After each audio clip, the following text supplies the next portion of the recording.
The night started with laughter, cheap champagne, stale music, a corporate celebration drowning in false smiles. Then I saw him, my daughter's boss, hand on her arm, leaning too close. She laughed, polite, forced, terrified. Then he whispered something in her ear that froze her smile mid-air. I couldn't hear the words from across the room, but I saw the shift. Her shoulders tensed, her hand trembled around her glass. He leaned in again, lips brushing her ear, and I read his mouth. "Sleep with me or you're fired. Your family is nothing." Everything went quiet inside me. Not anger, not yet, something colder. Later that night she came home crying, makeup smeared, words trapped behind guilt. She tried to say it wasn't what it looked like, that maybe she misunderstood.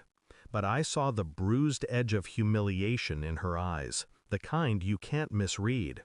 When she finally broke, her voice was a whisper. "He said he'd ruin me if I told anyone."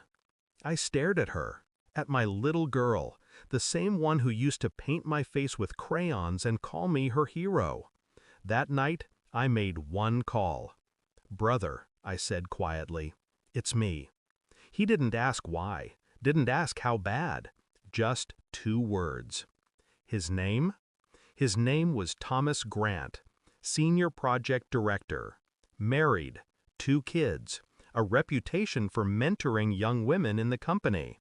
My daughter wasn't his first, but she would be his last. I spent the next morning watching him from across the parking lot. The way he walked, arrogant, clean, polished, the kind of man who believed his sins were invisible under a suit. He smiled at the receptionist, joked with the security guard, then stopped to flirt with another intern. Predator, perfectly disguised. I didn't confront him, not yet. Emotion clouds judgment, and I wanted this to be precise. That night my daughter came to my study, eyes red, voice trembling. "Dad, please don't do anything. I'll just quit. Forget it happened." I didn't look at her. If I had, I might have broken. "Go to sleep," I said. But I didn't sleep. Neither did my brother.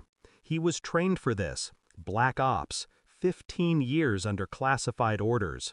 The kind of man who could erase someone without leaving fingerprints. Only silence. We planned quietly. No noise, no chaos. I spent 2 days gathering details. His routine, his weaknesses, his habits. Every morning, same coffee shop, same seat. Every evening, gym, shower, late-night emails from his office. Arrogant men are predictable. They think the world bends for them. I had my brother shadow him. Not to hurt him, not yet, just to study. Predators deserve to feel watched before they fall. By the second night, my brother called. He's clean. No drugs, no debts. Just filth wearing cologne. I almost smiled. "You know what to do," I said. He didn't answer. He never needed to. That night, I walked into my daughter's room. She was asleep. The soft rise and fall of her breathing reminded me why silence was more powerful than rage. Some men need to die slowly, in their minds first. 72 hours later, the call came. My brother's voice was low, calm. "It's done." I didn't ask how, didn't want to know. The news broke the next morning. Senior executive found in his home, unresponsive. Police investigating possible foul play. But what the headlines didn't say, what only the officers whispered, was the part that mattered. He'd been found in his study, fully conscious, unable to speak, eyes wide open. Trauma-induced paralysis, they said. Nerves intact. Mind aware. Body gone. The police were horrified. I wasn't.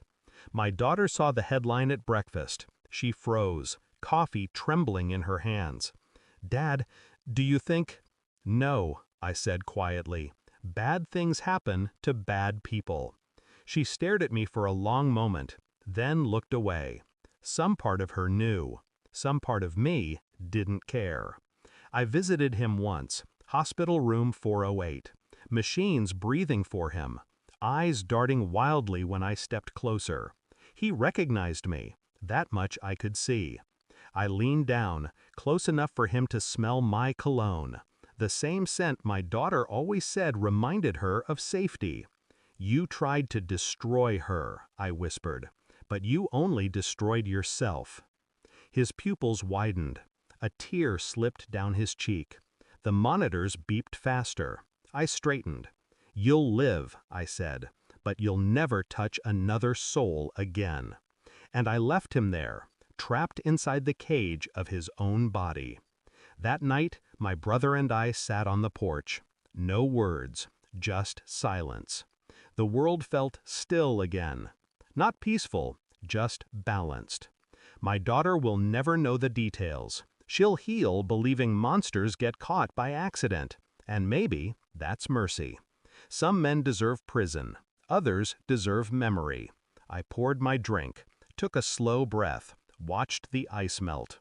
Justice doesn't always wear a badge. Sometimes it just wears patience. And sometimes silence screams louder than any confession.